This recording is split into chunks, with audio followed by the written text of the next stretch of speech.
عدالتیں موجود ہیں، اگر کسی نے کوئی جرم کیا ہے تو عدالت اس سے نبڑ لے گی. خود ہی منصف بن جانا، خود ہی مدعی، خود ہی گواہ، خود ہی منصف. ہماری کامیابی کا آغاز سچ سے ہوتا ہے، اور ہماری ناکامی کی ابتدا بھی جھوٹ سے ہوتی ہے. ہم سمجھتے ہیں بڑی کامیابی حاصل کرتے ہیں، پھر ایک دم عمارت گر جاتی ہے، کیونکہ وہ جھوٹ پر مبنی ہوتی ہے. میرے ناظرین و سامعین، آئیں آقا دو عالم صلی اللہ علیہ وسلم کے ساتھ محبت کا اظہار کرتے ہوئے ان چیزوں کو اپنائیں جن کا آپ صلی اللہ علیہ وسلم نے ہمیں حکم دیا ہے. سچ کو اپنائیں، جھوٹ کو ترک کریں، غیبت کو ترک کریں، افواہ سازی اس کا خاتمہ کریں، اپنے اہل و عیال کا خیال کریں، اپنے ملازمین کا خیال کریں، سود سے بچیں، دھوکہ نہ دیں، قبضے نہ کریں، لوگوں کے املاک کو نہ چھینیں، یتیموں کے سر پر ہاتھ رکھیں. تب یہ ہوگا کہ ہم نے واقعی ہی سیرت مصطفیٰ و ولادت سیدنا محمد صلی اللہ علیہ وسلم کو بنایا ہے.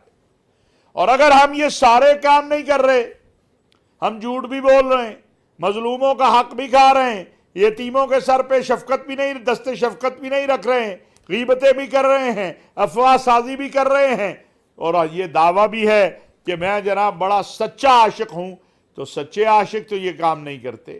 وہ تو دیکھتے ہیں جس سے عشق کیا جا رہا ہے اس کی ادا کیا ہے، وہ چاہتا کیا ہے. وہ تو اس راستے پہ، جس راستے پہ محبوب گیا ہو، چاہے کانٹوں والا راستہ بھی ہو، اپنے آپ کو زخمی تو کر لیتے ہیں لیکن اس راستے سے ہٹتے نہیں ہیں. صحابہ اکرام رضوان اللہ علیہم اجمعین کی زندگی ہمارے سامنے ہے. ناظرین و سامعین، آج جہیز، میں آج یہ بات بہت ضروری سمجھتا ہوں کرنا، کہ جہیز نے ہمارے معاشرے کو اس وقت جکڑ رکھا ہے، رسم و رواج نے جکڑ رکھا ہے.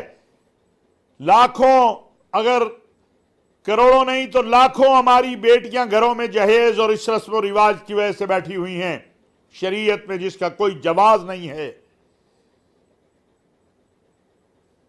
آج باپ آتا ہے سر نیچے کر کے کہ رشتہ تو اچھا ہے لیکن گاڑی مانگتے ہیں، رشتہ تو اچھا ہے گھر مانگتے ہیں، رشتہ تو اچھا ہے موٹر سائیکل مانگتے ہیں، رشتہ تو اچھا ہے پیسے مانگتے ہیں. میں بیٹیوں والوں سے بھی کہنا چاہتا ہوں کہ اللہ نے جس طرح تمہیں بیٹے دیے ہیں اسی طرح بیٹیاں دی ہیں. جو اللہ رزق بیٹوں کا دیتا ہے وہی اللہ رزق بیٹیوں کا بھی دیتا ہے. جو اللہ بیٹوں کا نصیب بنانے والا ہے وہی بیٹیوں کا نصیب بنانے والا ہے. اپنے کندھے اور سر نیچے کر کے نہیں بلکہ سینہ فخر سے اونچا کر کے جایا کرو کہ اللہ نے مجھے بیٹی دی ہے، کہ جس کے بارے میں اللہ نے قرآن میں کہا ہے وَإِذَا بُشِّرَ أَحَدُهُمْ بِالْأُنْثَى ظَلَّ وَجْهُهُ مُسْوَدًّا. جب ہم ان کو خوشخبری دیتے ہیں کہ بیٹی ہوئی ہے، بعض لوگ چہرے کالے کر لیتے ہیں. بیٹی کی آمد پر، بیٹی کی پیدائش پر چہروں کے اوپر غصہ لانے والے اور نحوست لانے والے، اللہ نے ان کو کس طرح مخاطب کیا ہے. کیوں؟ اس بیٹی کو جو عزت و عظمت میرے آقا علیہ الصلاۃ والسلام نے آ کے دی ہے، یہ نہ کبھی پہلے تھی نہ آقا علیہ الصلاۃ والسلام کے بعد کوئی اس عزت و عظمت کو. یعنی آپ تو آخری نبی ہیں، آپ کے بعد کوئی نبی نہیں آنا، لیکن آپ کے اس دنیا سے پردہ فرمانے کے بعد بھی کوئی اس کو ختم نہیں کر سکتا. اس پر ہمیں ایک مہم کی ضرورت ہے، کھڑے ہونے کی ضرورت ہے. قانون موجود ہے جہیز کے علاوہ سے، اس پر عمل درآمد کی ضرورت ہے، اور وفاقی اور صوبائی حکومتوں کو اس پر غور کرنا چاہیے. بیٹی کی تعلیم ہے، اس کی صحت ہے، اس کی طرف ہمیں توجہ کرنی چاہیے. آج جہالت کی انتہا ہے کہ بیٹیوں کو تعلیم سے روکا جاتا ہے، جبکہ رسول اللہ صلی اللہ علیہ وسلم کے اس دنیا سے پردہ فرمانے کے بعد خلفاء راشدین سیدہ طیبہ طاہرہ فاطمۃ الزہرا، سیدہ عائشہ صدیقہ، ان سب سے ازواج مطہرات امہات المؤمنین اور صحابیات سے رہنمائی لیتے رہے۔ عمر بن خطاب رضی اللہ تعالیٰ عنہ جیسا جلیل القدر خلیفۃ المسلمین، پوری دنیا کا حاکم بھی اما عائشہ صدیقہ سے دینی امور میں رہنمائی لیتا ہے۔ پتہ چلا کہ اسلام نے بیٹیوں کو تعلیم سے نہیں روکا ہے۔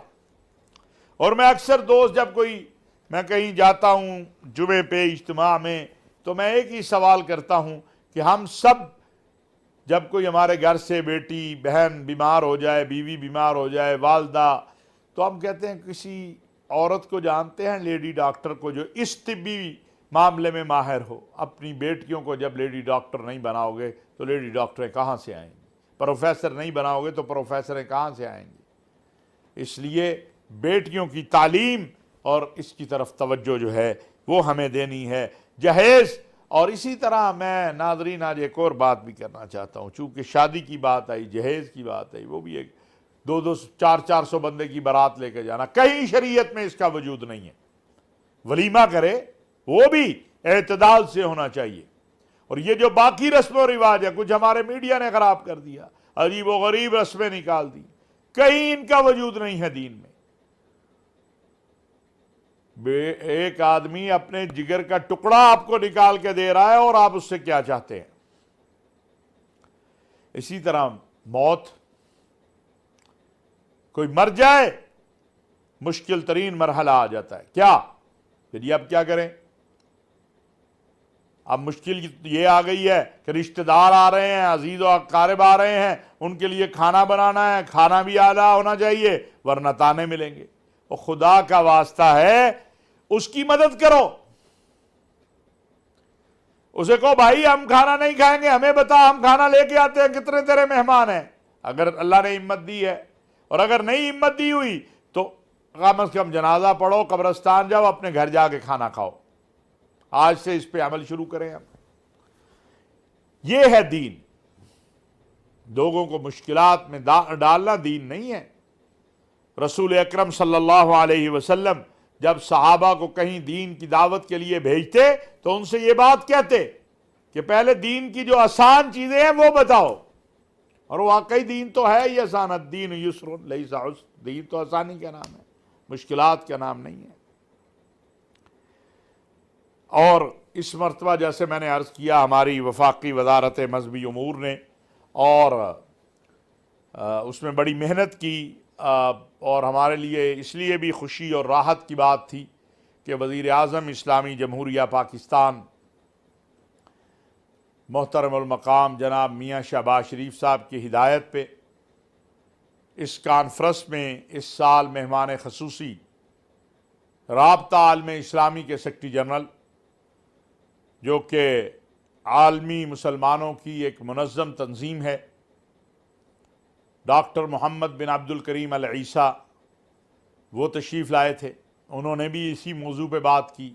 انہوں نے وزیر اعظم صاحب سے ملاقات کی، انہوں نے صدر سے ملاقات کی، صدر پاکستان نے ان کو ہلال پاکستان بھی عطا کیا تمغہ، انہوں نے محترم سپہ سالار جنرل قمر جاوید باجوہ صاحب سے ملاقات کی، وزیر اعلیٰ پنجاب میاں شہباز شریف صاحب سے، گورنر پنجاب جناب بلیغ الرحمان صاحب سے، پاکستان علماء کونسل کے زیر اہتمام ایک اقلیتوں کے حقوق کے حوالے سے جو ہے ایک استقبالیہ کہہ لیں، سیمینار کہہ لیں، اس میں شرکت کی، اور اس میں جو باتیں کی، جو میں آپ سے باتیں عرض کر رہا ہوں، اسی باتوں کا تسلسل ہے جس میں انہوں نے کہا کہ ہر شخص کو مذہبی آزادی حاصل ہے۔ پاکستان کا آئین اور دستور بھی یہی کہتا ہے، اسلام بھی یہی کہتا ہے کہ میری مذہبی آزادی جو ہے وہ مجھے حاصل ہے، لیکن میں دوسرے کی مذہبی آزادی میں مداخلت نہ کروں۔ جسے کہتے ہیں اپنا مسلک چھوڑو نہیں، دوسرے کے مسلک کو چھیڑو نہیں۔ اسی طرح ضرورت جو ہے اس سیرت کانفرنسوں کے حوالے سے اور ڈاکٹر محمد بن عبد الکریم العیسیٰ صاحب کی آمد کے اوپر جو چیز ڈسکس ہو رہی ہے اور جو انہوں نے بھی کہی ہے وہ ہے مذہبی ڈپلومیسی۔ یہ بہت زبردست بات سامنے آئی کہ ہم جو دنیا میں مختلف مذاہب کے ماننے والے ہیں، جو دنیا میں مختلف مذاہب سے قریب ہیں، ہم ان کو قریب لے کر آئیں، مکالمہ کریں، مجادلہ نہیں۔ اور وہ بنیاد قرآن نے ہمیں دی ہے کہ لکم دینکم ولی دین، تمہارے لیے تمہارا دین، ہمارے لیے ہمارا دین۔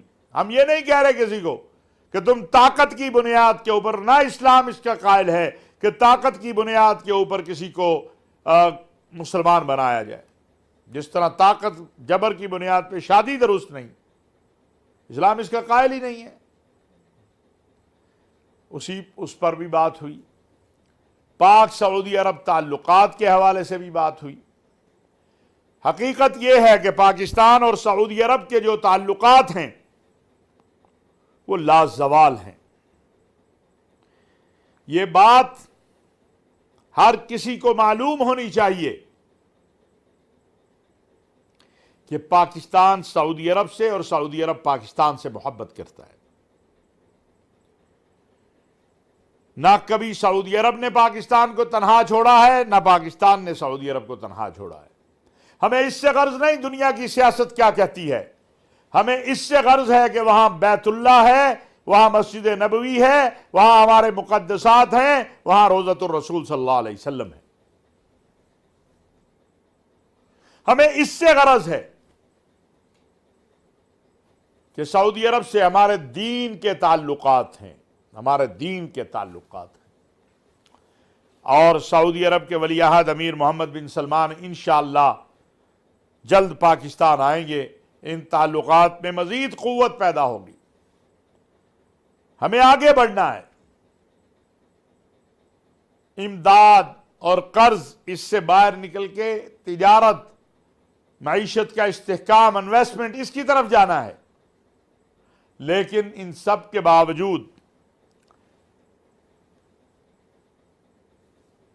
اگر سعودی عرب ہمارے لیے کچھ بھی نہ کرے تب بھی ہم سعودی عرب کے ساتھ کھڑے ہیں، اور اس میں کسی کو غلط فہمی نہیں ہونی چاہیے، کیونکہ وہاں ہمارے مقدسات ہیں۔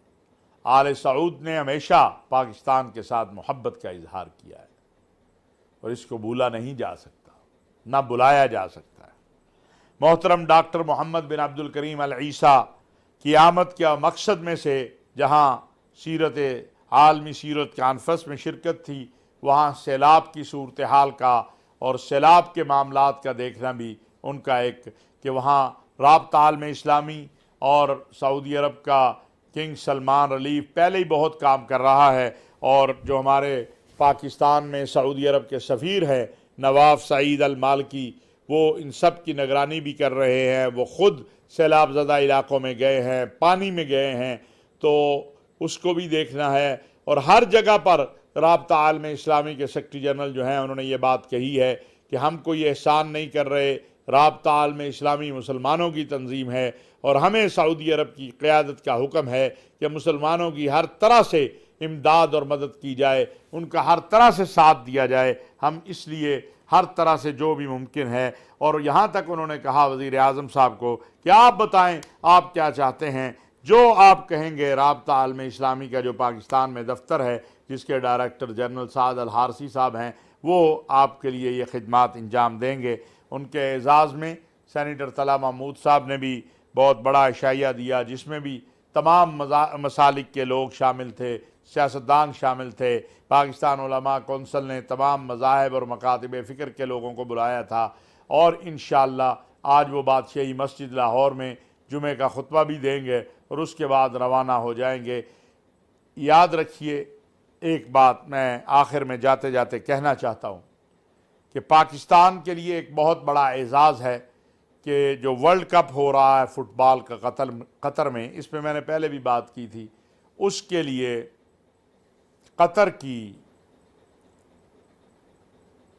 حکومت نے، قطر کے امیر نے پاکستان کی حکومت کے ساتھ، پاکستان کے سپہ سالار کے ساتھ رابطہ کیا، اور کہا کہ قطر میں ہونے والے فٹ بال کی سیکورٹی پاکستان کی اگر فوج سنبھالے تو ہمیں خوشی ہوگی۔ یہ بہت بڑا اعزاز ہے۔ ہمارا ایک بردر اسلامی ملک جس نے ہمیشہ پاکستان کا ساتھ دیا، پاکستان سے اس وقت اس نے جو توقع کی ہے ہم انشاءاللہ اس کو پورا کریں گے۔ اور جہاں تک سوات کی بات ہے، وہاں فوج نے امن سول انتظامیہ کر کے سول انتظامیہ کے حوالے کر دیا تھا سوات۔ اگر وہاں کو گڑبڑ ہو رہی ہے تو پہلے تو سول انتظامیہ کو پوچھنا چاہیے کہ یہ کیوں ہوئی ہے۔ انشاءاللہ سوات کا امن بھی بحال ہے اور بحال ہوگا، پاکستان کا امن بھی بحال ہے۔ جہاں ضرورت ہو پاک فوج، ملک کے سلامتی کے ادارے ہر جگہ پوری قوت کے ساتھ موجود ہیں اور کسی کو یہ حق نہیں دیں گے کہ وہ تخریب کر سکے۔ وما علینا الا البلاغ المبین۔